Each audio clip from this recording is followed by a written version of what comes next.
Hello friends, today we will learn about the Norma occipitalis or the posterior view of skull. The Norma occipitalis consists of 4 bones.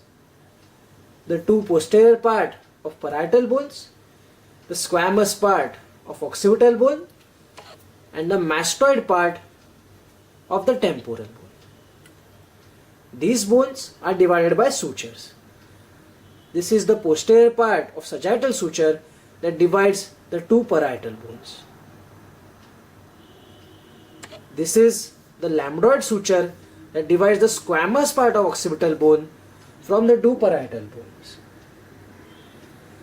There is a presence of suture here between the parietal bone and the mastoid part of temporal bone, and this suture is known as the parieto-mastoid suture.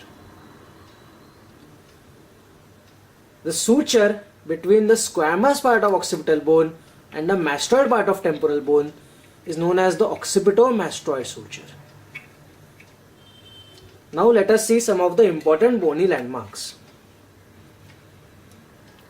Here on the side of the sagittal suture there are presence of 2 foramens, and these foramens are known as the parietal foramens, and they transmit an emissary vein from vein of scalp to the superior sagittal sinus.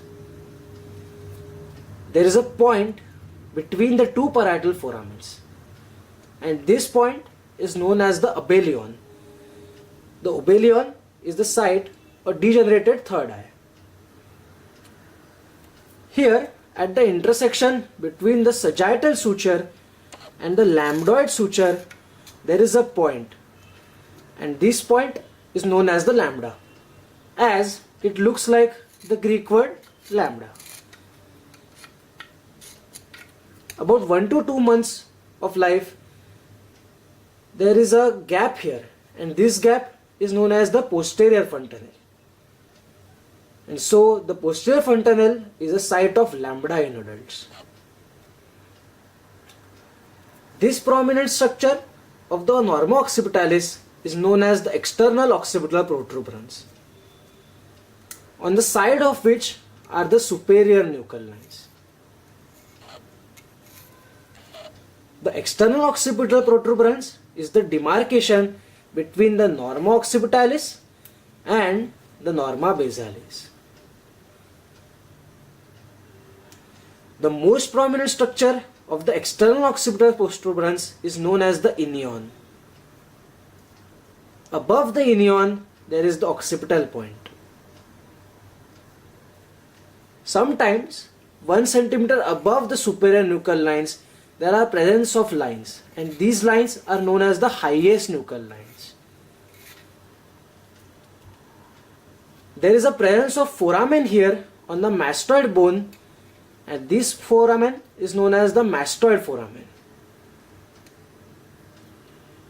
This foramen opens into the sigmoid sulcus, and it transmits an emissary vein and the meningeal branch of occipital artery.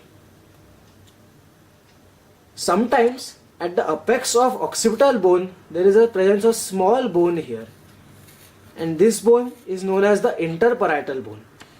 It is the membranous part of squamous part of occipital bone that has failed to fuse with the cartilaginous part. And this is all about the Norma occipitalis or the posterior view of the skull. I hope you enjoyed this video. Thanks for watching.